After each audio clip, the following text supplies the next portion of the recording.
Hello everyone. I've been waiting for you to show up.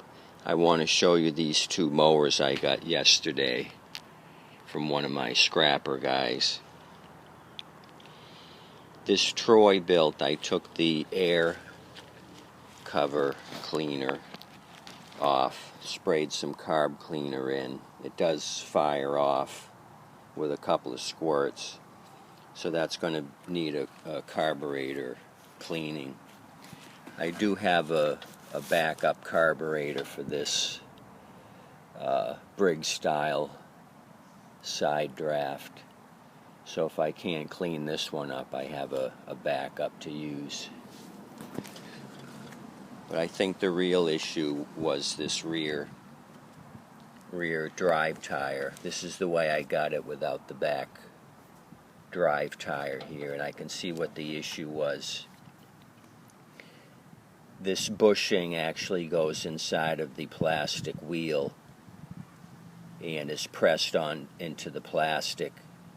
So I can see with all the rust, this sat outside. Moisture probably got in between the bushing and the axle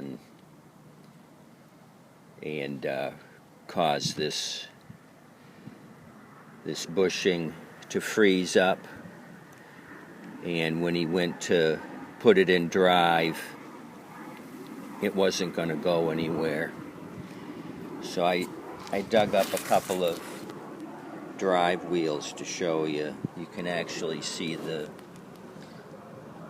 bushing, and this one here is pressed into the plastic. I'll show you what also goes wrong with these plastic wheels. You can see all these teeth are nice and sharp. They have nice points on them. This one's a good one too. What'll happen is this metal drive gear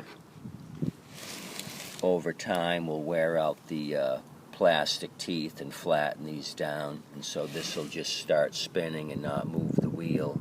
There's nothing to grab onto, so that's what happens with these. The metal and plastic don't like each other. So that's the issue with this Troy-Bilt. It's got a production date of 10/08. So I think this will be an easy fix. I'll put a second-hand tire on it, rear wheel here, and clean the carburetor. This other Murray, I got it to run actually, just sitting here. I had put some carb cleaner in the carburetor to fire it off. It did fire off. The air filter's kind of ugly, looks like the original one. There is a lot of dust buildup, so I'm going to go ahead and clean the carburetor as a precaution. But the real issue is with the safety brake. You can see the previous owner had taped up the cable here. So the brake felt a little spongy, like it wasn't pulling all the way. So I've run across this issue before, maybe 3 or 4 times. What happens with a weak cable, it pulls the cable back enough to release this brake pad. This brake system works 2 ways. This brake pad goes against the flywheel to slow the flywheel down to stop it. And there's actually a kill switch. This wire here goes to the coil, and it's attached to a spring here. I removed it to get it to start. What happens is this little tab here grounds out against this tab down here, and you could pull on this all day long. If both of these pieces are touching, it's going to ground out the coil. You're not going to have spark. So the issue here is there's a ton of grease buildup. The other issue is that the cable isn't pulling this bar back far enough where it clears the tab here.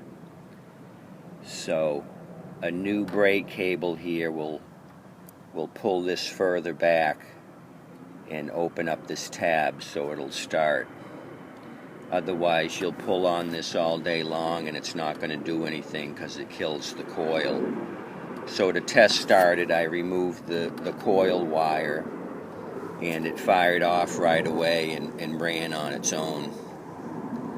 So the carburetor is secondary. I'll just do that as a precaution. I could put this back together now, open up the gap here a little bit more, and I have a replacement cable, put that back on, and it would be ready for sale. But I'm going to go through the carburetor anyway as a precaution. Oil level looked good. Deck looks pretty good. I'll degrease all this and spray paint that with my famous shaker can black. Let me see the production date on this one. Okay, I can see that right there. It's a 2017 model number. So this is a 3-year-old machine, Murray. So this will be a good seller. The plastics are in good condition. So I'm sure the homeowner got frustrated trying to get this thing to start. He could have pulled this for 2 years and it's not going to do anything. The brake cable here was the culprit. Too much slack in the cable. So these are my 2 finds for the weekend. I hope you guys have a good week, and thanks for watching. I've been waiting patiently for you guys to arrive. Thanks for showing up.